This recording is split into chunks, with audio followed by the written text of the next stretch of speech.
Graças e paz, irmãos. Quero estar compartilhando com você uma mensagem nessa noite sobre Isaías 45, 22.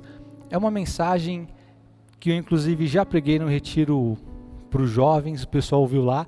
É a mensagem, né, baseada no versículo de Isaías 45, 22, que foi pregado justamente numa noite quando o Charles Spurgeon se converte. Amém? Isaías 45, 22 vai dizer assim: olhai para mim e sereis salvos, vós, todos os termos da terra, porque eu sou Deus e não há outro. Esse versículo aqui, ele foi pregado numa manhã de domingo, e para você entender bem quem foi Charles Spurgeon, eu vou compartilhar um pouco da vida dele, um pouco da trajetória, para você ficar por dentro. Tá? Charles Spurgeon, primeiramente, ele foi conhecido como o príncipe dos pregadores.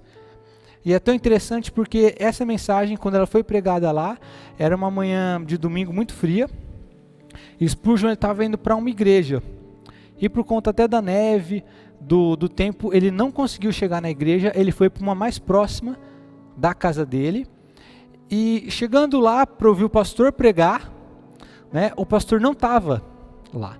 O pastor também, por conta da neve, não conseguiu chegar até a igreja. E aí, quem foi pregar foi um dos presbíteros, diáconos, que era sapateiro. É interessante porque aquele homem, dizem que era o pior pregador de todos, né? O pior pregador do mundo ganhou o melhor.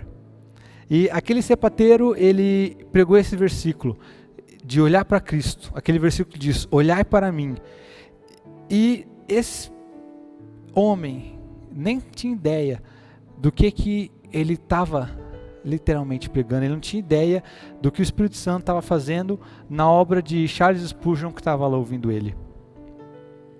Charles Spurgeon, ele foi um homem que até hoje nós usamos as pregações dele. Ele é um teólogo que até hoje nós conversamos a respeito do pensamento dele. Ele foi evangelístico. Para você ter uma ideia, ele se converteu nesse dia, aos 16 anos, enquanto o sapateiro falava para ele: moço, você tem que olhar para Cristo. E aos 20 anos, ele já estava liderando uma igreja. E é uma igreja que tinha lugar para 1.200 pessoas, mas só tinha 100 no culto. Em pouco tempo, aquele lugar ele estava lotado de gente para ouvir o novo pregador, o jovem pregador Spurgeon. Ele era alguém apaixonado por Cristo. Charles Spurgeon, desde o começo até o fim da vida dele, ele pregava algo: se voltem para Cristo, que é o que esse versículo vai dizer.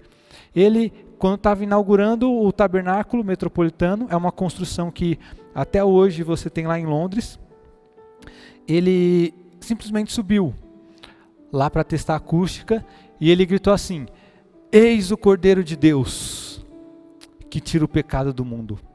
E um dos trabalhadores que estava lá, ele foi tocado e se converteu. Só de ouvir ele dizer: eis o Cordeiro de Deus, que tira o pecado do mundo. Ele foi um homem muito usado por Deus. O tempo de Spurgeon, aqui nós estamos falando do século 19, 1800, e ele principalmente viu na década de 50, 60, foi uma época que a igreja foi muito atacada, a filosofia estava muito em alta, né? Em 1858, 59, se eu não me engano, surgiu uma teoria que a gente conhece até hoje, de um homem chamado Charles Darwin, a teoria de que nós, né, não fomos necessariamente criados como somos, mas nós evoluímos de uma espécie, que nós somos parentes, né, distantes do macaco, temos um ancestral comum. Charles Spurgeon, ele teve que lidar com essas coisas que eram novidades, e as pessoas estavam dando muito crédito para isso. Não foi um momento fácil, né? Hoje em dia talvez você pense assim: não é fácil ser crente, não é fácil defender a fé, mas no tempo de Spurgeon era mais difícil ainda, porque parecia que a ciência ia responder todas as questões do homem, né? Na época de Spurgeon, o homem já estava muito próximo de voar. O homem, ele já estava quebrando coisas impossíveis. E Isaac Newton tinha dito que era impossível um homem, né, ou um cavalo no meio passar de 60 km por hora. O homem já estava conseguindo meios para isso. Então é interessante nós vermos o contexto dele, que hoje em dia não é muito fácil ser crente. Hoje em dia não é muito fácil alguém que tem os olhos voltados em Jesus. Esse mundo, para todo momento, ele quer tirar os nossos olhos, a nossa atenção de Cristo. Mas no tempo de Spurgeon, também foi um tempo muito difícil. Mas ele foi um pastor fiel, ele foi um pastor que perseverou.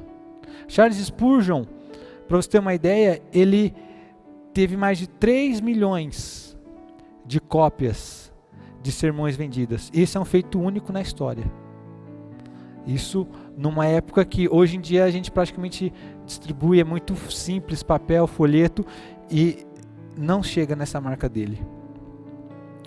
Ele aproximadamente pregou para 10 milhões de pessoas. Era muito comum o Sr. Spurgeon pedir para que alguém que já tinha ouvido ele pregar só voltasse daqui um bom tempo, porque as pessoas não deixavam, né? Foi algo mais ou menos como aconteceu essa última vez que o John Piper veio para o Brasil, que ele teve que pedir para quem veio de manhã ver ele não fosse à noite, porque muita gente queria.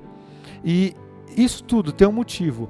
Ele era alguém que quando você ouvia ele pregar, os seus olhos voltavam para o céu.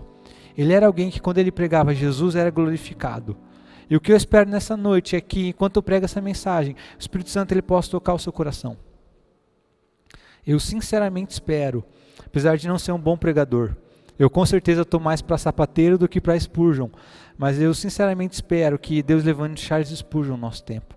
Que Deus levante pessoas que vão ser profetas, que vão pregar a palavra, pessoas que vão ser cristocêntricos, que vão falar de Jesus, que vão amar Jesus, que quando eles falam as pessoas possam imaginar o céu, imaginar Cristo. É isso que eu espero. É isso que aquele sapateiro ele fez. Ele era muito ruim como pregador, mas ele sabia de algo. Se as pessoas olhassem para Jesus, seriam salvas.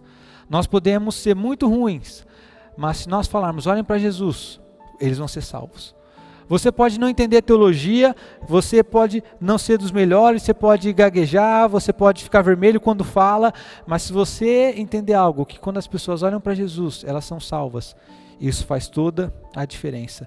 Eu quero então expor esse versículo de Isaías, quero que você acompanhe comigo aí, e a primeira coisa que o versículo diz é: olhai, olhe, algo simples, né? Olhar, todo mundo pode olhar. O profeta aqui está exortando o povo ao quê? A olhar. O que Deus requer de nós é uma atitude. Não é que nós fiquemos simplesmente parados. Deus ele requer algo. Olhar. Veja. Esse é um chamado muito simples para todas as pessoas. Todo mundo pode olhar. Né? Olhar para Cristo, todo mundo pode olhar. Jesus está diante de nós, de todos nós, de forma igual. As obras de Deus podem ser vistas. Se você convidar uma pessoa a olhar para o céu, olhar para a natureza, olhar para a criação, ela vai ver ali a marca de Deus naquilo. É uma atitude muito simples.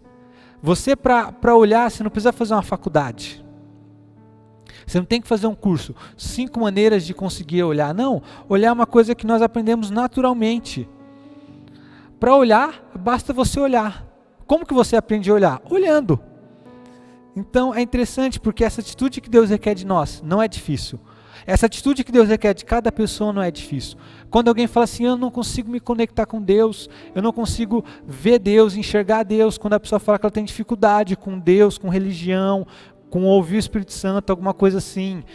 Quando ela fala como se Deus, o céu, fosse algo tão misterioso, tão inalcançável, essa pessoa não entendeu algo. O que Deus requer dela é olhar. É simples, mas é preciso ter uma atitude. Não pode ficar esperada parando. O povo de Israel, aqui por isso que o profeta exorta eles, porque eles não olhavam para Cristo, eles não olhavam para Deus, eles olhavam para todas as coisas, para aquela vida, eles olhavam para os inimigos, eles olhavam para aquela situação de calamidade. Os olhos deles não estavam postos em Deus, estavam postos em outras coisas. O profeta falava, vocês têm que olhar, vocês têm que ter uma atitude primeiramente. Simples, mas uma atitude. E essa atitude, para eles era simples, porém difícil. Porque a tendência do homem é sempre tirar os olhos. A nossa tendência é sempre olhar para baixo. A nossa tendência é sempre olhar para os outros, é sempre olhar para as coisas dessa vida, é sempre olhar para aquilo que parece mais fácil, que vai resolver de forma mais simples as coisas para nós. nós, infelizmente, temos a facilidade de tirar os olhos de Jesus. Se você é crente como eu, há muito tempo, né, pelo menos mais de um ano, tenho certeza, até quem tem menos de um ano, já várias vezes sentiu que estava tirando os olhos de Cristo. Várias vezes já senti, olha, não estou olhando para Jesus, meus olhos saíram. É interessante que quando eu lembro disso, eu me recordo de quando Pedro ele anda sobre as águas. Eles estão numa tempestade e de repente eles veem um fantasma, né? E aquele fantasma diz assim, sou eu, Jesus. E Pedro fala, se é o Senhor mesmo, eu quero ir ter com o Senhor. Se é o Senhor mesmo, me manda sair daqui e caminhar sobre as águas. E é interessante porque a Bíblia vai dizer que Pedro, ele vai caminhando para as águas, mas rapidamente, muito simples, ele tirou os olhos de Jesus. A Bíblia vai dizer assim, que ele olhando para a tempestade, ele viu as ondas, ele começou a afundar. Quando ele tira os olhos de Jesus, quando ele começa a olhar a tempestade, o mar, tudo, ele começa a afundar. É interessante porque olhar para Jesus nos faz andar sobre as águas. Olhar para Jesus nos faz ver um milagre. Olhar para Jesus nos leva para o sobrenatural. Mesmo em meio à tempestade. A sua vida pode estar um caos. As ondas parecem que vão te afundar, parece que elas são maiores do que você. Mas se você olhar para Cristo, você pode andar sobre as águas. Só que para um momento simples, se você tira os olhos dele, você começa a afundar. E nós temos essa tendência. Sabe, quando eu olho para mim, quando eu olho para as circunstâncias, eu só me iludo, eu só me decepciono. Quando eu olho para essa vida, eu fico desanimado. Não tem como você olhar para a situação do mundo, a situação que nós vemos hoje, e não ficar doido, e não ficar desesperado. Em meio a isso, a gente não tem que ficar olhando para as coisas para procurar algo. Nós temos que olhar para Jesus. Nós temos que falar, a única saída é colocar os olhos em Cristo, não nessa vida. Né? Num momento tão delicado, eu não quero usar isso como trampolim, mas num momento tão delicado de pandemia como nós estamos passando, o que nos traz conforto é olhar para Jesus. Olhar para os noticiários não te dá esperança. Olhar para os homens, você percebe que eles não têm todas as respostas. Por isso nós temos que fixar os nossos olhos em Jesus e falar, Senhor Jesus, que eu viva um milagre, que eu veja um milagre nesses dias. O sapateiro, era essa mensagem que ele pregava. Ele dizia assim, olhai para mim, estou suando grandes gotas de sangue. Olhai para mim, estou pendurado na cruz. Olhai para mim, estou morto e sepultado. Olhe para mim, eu ressuscitei. Olhe para mim, eu ascendi aos céus. Olhe para mim, eu estou assentado à direita do Pai. Ó pobre pecador, olhe para mim. Olhe para mim. Enquanto ele pegava aquilo, ele falava para Spurgeon, moço, você tem que olhar para Jesus, moço. Você parece aflito. Você tem que olhar para Jesus. E aquela mensagem tocou Spurgeon. Né? Eu nem vi muitos trechos dessa mensagem, dessa pregação, mas esse aqui foi o que tocou. Nós podemos falar várias coisas para as pessoas, mas se por um momento elas conseguirem ver Jesus em nós, se por um momento elas conseguirem olhar e nos nossos olhos enxergar Deus, o Deus vivo que ressuscitou, que assenta à direita do Pai, se por um momento elas conseguirem ver Deus, elas podem ser transformadas. É isso que elas precisam. Essa verdade é que mudou a vida de Spurgeon, é a verdade que tem transformado todas as vidas, é a verdade que tem mudado todas as coisas. Nós temos que falar para todas as pessoas, se voltem para Deus, se voltem para Cristo, vocês vão ser salvos só de olhar para Ele. A salvação está em olhar para Jesus, porque olhar para Jesus significa tirar os olhos de todas as coisas. Colocar nossa esperança em Jesus significa que nós não esperamos nada desse mundo ou de ninguém. E é isso que nós precisamos. Spurgeon ele diz o seguinte: se os pecadores eles quiserem pecar, se os pecadores quiserem se lançar ao inferno, eles vão se lançar conosco, agarrados no pé dele, dizendo: olha, não faça isso, tem uma saída. Spurgeon, até o fim da vida dele, ele tinha uma mensagem para dizer para as pessoas: olhe para Jesus. Aquele que está mais desesperado, aquele que acha que já acabou para ele, é o fim. Spurgeon dizia: até o último momento a gente vai se agarrar nele e dizer: não faça isso. Tem uma saída, é olhar para Cristo, é se voltar para Jesus. É isso que nós temos que proclamar. Que ninguém pereça, que ninguém seja mandado ao inferno, sem as nossas orações, sem nós dizermos para eles: olhe para Cristo. Que ninguém, querido. Que essa seja a nossa mensagem, simples, mas seja: olhe. E olhar aqui é uma atitude de volta. Algumas mensagens, a mensagem na verdade, e traduções da Bíblia, elas vão dizer: se voltem para mim. Deus vai dizer para o povo: se voltem para mim. A atitude de olhar é uma volta, porque todos nós fomos criados por Deus e para Deus, e nós tiramos os olhos. A um primeiro momento, isso aqui parece um convite para os desviados: se voltem para Deus. Mas na verdade todas as pessoas têm que se voltar para Deus, porque todas as pessoas vieram de Deus. Eu vou explicar isso.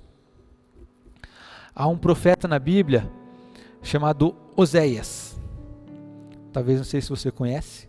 Oséias, ele foi um profeta e Deus fala assim para ele: você vai lá no meio das prostituições, você vai pegar uma mulher. Tá? Só para deixar bem claro, a Bíblia não diz que ela era uma prostituta.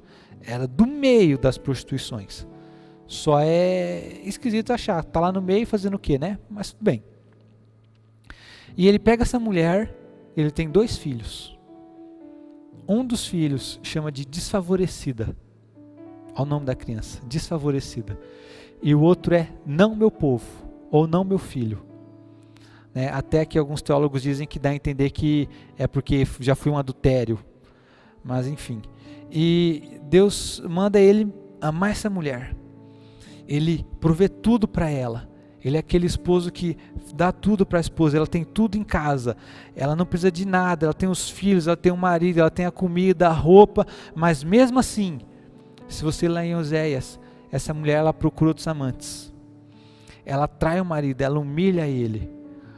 Na lei judaica, a traição tinha que ser punida com a morte por apedrejamento. Aquela mulher deveria morrer. Aquela mulher, o que ela faz é pisar, jogar o nome na lama daquele homem que era profeta, daquele homem que tinha tirado ela do meio de prostituições e que amava ela. E é interessante porque nessa história tem um dia que ela, essa mulher, depois de passar pelos amantes, se divertir, gastar dinheiro daqui para lá, ter um monte de joia, receber presentes, um monte de coisa, essa mulher, ela é vista pelas ruas, sendo arrastada pelos cabelos. E ela então está sendo arrastada para ser vendida. E lá, quando começa lá, fazer o preço dela para vender, chega um homem, chega Oséias, e ele vai lá e compra ela. A mulher que ele amou e traiu, a mulher que ele deu tudo, mas mesmo assim quis os amantes. Essa mulher, ela está lá sendo vendida e ele compra. E todo mundo então para, é silêncio e pensa: agora ele vai matar ela. Agora ele vai acabar com ela. Agora vai fazer justiça. Agora ela vai ver, porque agora que ele está pagando, se antes ele tinha o direito de matar, agora que ele pagou, ele pode matar, ninguém pode reclamar. É interessante, porque isso aqui tem muito a ver conosco. Toda pessoa, todo ser humano é como essa mulher. Sabe por quê? Deus nos amou. Deus nos deu a vida, Deus nos deu tudo. Mas mesmo assim, nós nos prostituímos. Mesmo assim, nós fomos atrás dos nossos desejos, nós fomos atrás dos nossos amantes, de amar essa vida, de amar o prazer, de amar as coisas. Mas chega um momento que Deus nos encontra. Chega um momento que se você perguntar assim para Deus, perguntar para quem não conhece a Deus, se Deus te pegar, o que vai acontecer? Eu lembro que eu perguntei isso para uma pessoa. Pergunte para qualquer pessoa do mundo, né? Qualquer pessoa que não é cristã. Se Deus te encontrar, o que vai acontecer? O sentimento dessa pessoa é o mesmo dessa mulher. Sabe qual que é? Ele vai me matar, porque eu pequei. E se ele pegar, ele acaba com a minha vida, porque eu sou pecador, porque eu sou ruim. O sentimento dessa mulher, no momento que ela vê o marido comprando ela tem a certeza de que vai morrer, por tudo que ela fez. O sentimento que as pessoas têm em relação a Deus é de que Deus vai matar elas, Deus vai acabar com elas. Por quê? Porque elas pecaram. Todo ser humano dentro de si, lá no coração, sabe que ele foi criado por Deus, sabe que ele está pecando, que ele está fazendo algo errado contra Deus. Mas é interessante porque é o que todo mundo está esperando. É que ele vai matar a adúltera, que ele vai pegar a primeira pedra e vai atirar. O que todo mundo espera quando ele vem numa igreja, quando ele se encontra com Deus, é que Deus vai acabar com ele. E o que aquele homem ele faz? Ele pega aquela mulher e troca as roupas dela. Ele pega a criança, a chamada desfavorecida. Ele fala, agora você é a favorecida. Ele pega o outro que era não meu povo. Ele fala, agora você é meu filho. E você vai me chamar de meu Deus. Ele pega lá e traz de volta a mulher dele. Ele ama aquela mulher. Sabe o que toda pessoa precisa entender é que quando Deus encontrar ele, é isso que Deus quer fazer. Deus quer trocar as roupas dele de injustiça por vestes de justiça. O que Deus quer fazer com aquela pessoa que é órfão é falar, eu sou seu pai. O que Deus quer fazer com aquela pessoa desfavorecida é falar, eu vou te favorecer, eu te amo. Essa mulher, depois que ela é comprada, ela descobre que os presentes que os amantes davam, na verdade eram comprados por Oséias, pelo marido. Ela descobre que a comida, tudo que ela tinha, na verdade não eram os amantes que davam, era o marido.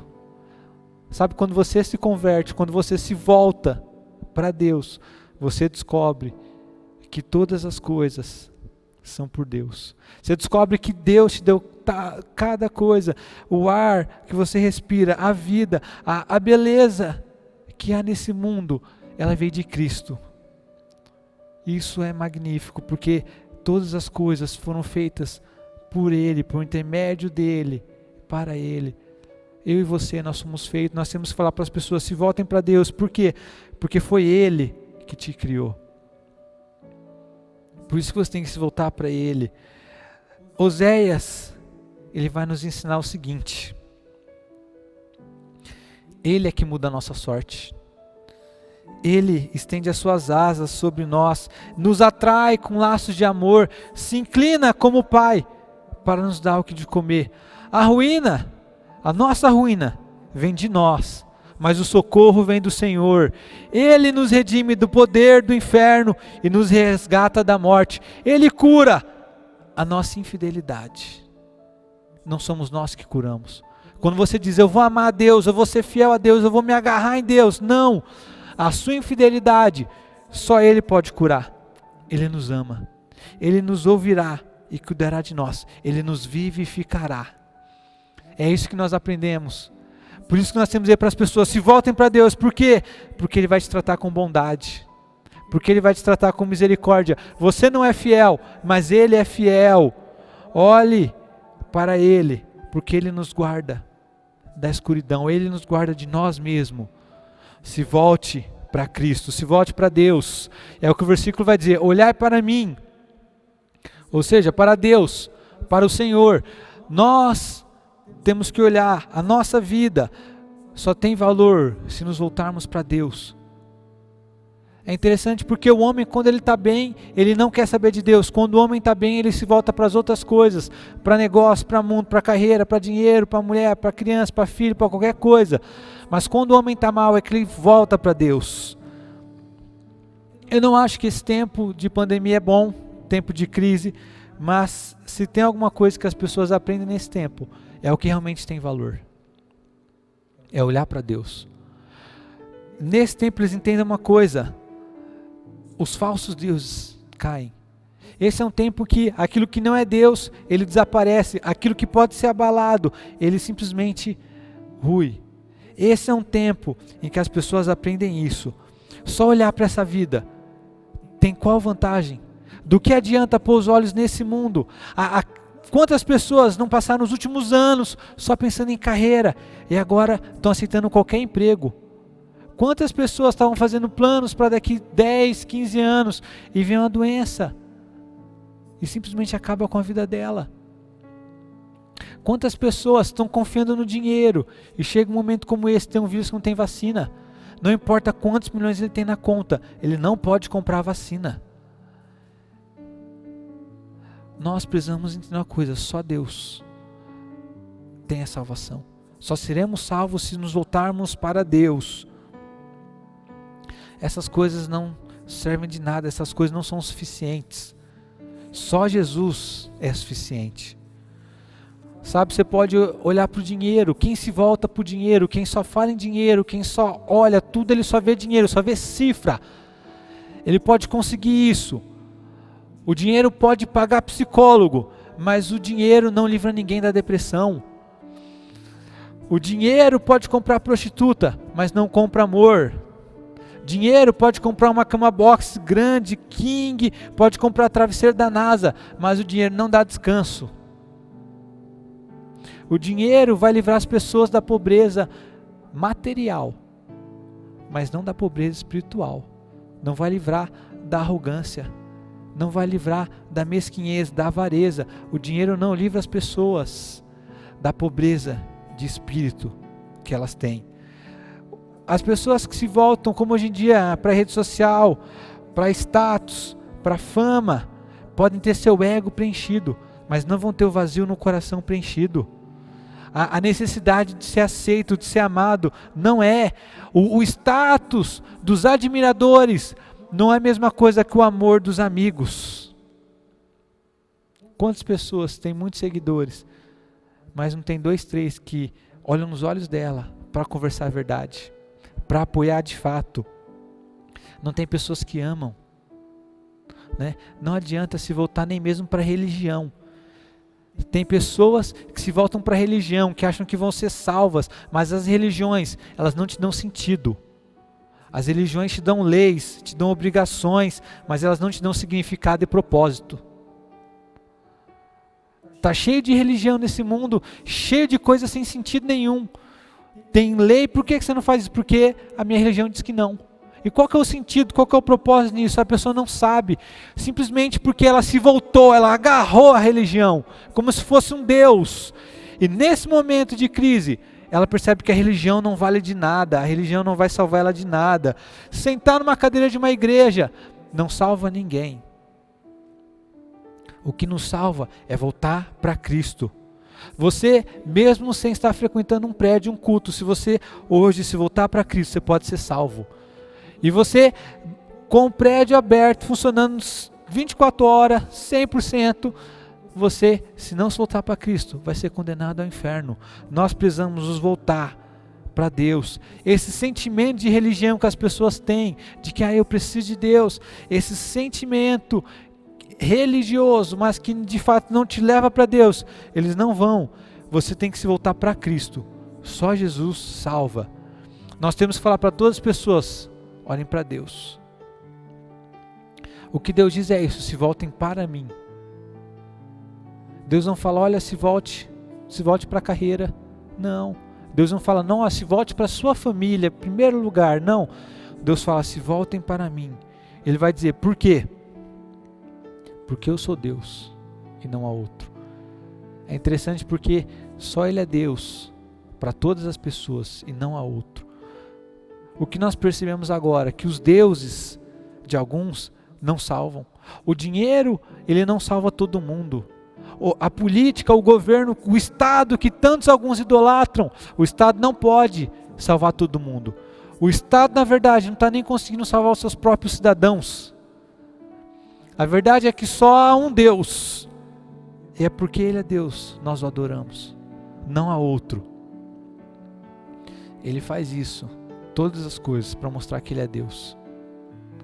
Quando Elias está no monte com os profetas de Baal, Ele faz descer fogo do céu, para que Israel aprendesse algo. Só o Senhor é Deus. Ele abriu o mar, fez que milhões de pessoas passassem a seco. Depois fechou as águas e matou os cavaleiros de Faraó, para que eles aprendessem algo. Só o Senhor é Deus. Os deuses do Egito não são Deus. Você já viu alguém que fez algo semelhante? Não há, porque só o Senhor é Deus. Você já viu algum Deus que se fez homem, habitou entre nós, morreu numa cruz e ressuscitou? Não há, porque só Jesus é Deus. O único Salvador para todos os homens é Deus. Há deuses que salvam os bons, há deuses que salvam os esforçados, há deuses que salvam algum tipo de gente, algum tipo de raça, mas Jesus Cristo salva todo tipo de homem, toda tribo, toda língua há de confessar. Ele comprou para si homens de todos os povos, em todas as gerações, em todos os tempos, porque só Ele é Deus.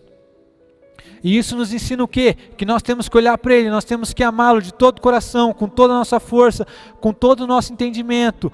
Nós temos que ter as outras coisas, dinheiro, família, esposa, filho, carreira, bens materiais, simplesmente como boas coisas, mas não como Deus na nossa vida. Nós temos que olhar para essas coisas simplesmente como coisas que Deus nos deu, que a nossa família Deus nos deu, que o nosso carro, que o nosso emprego foi Deus que nos deu. Os nossos olhos primeiramente têm que olhar para Deus, que é o doador de todas as coisas. Nós temos que falar: Senhor, só o Senhor é Deus. Nós temos que orar falando: Deus, que a minha família não se torne um ídolo na minha vida.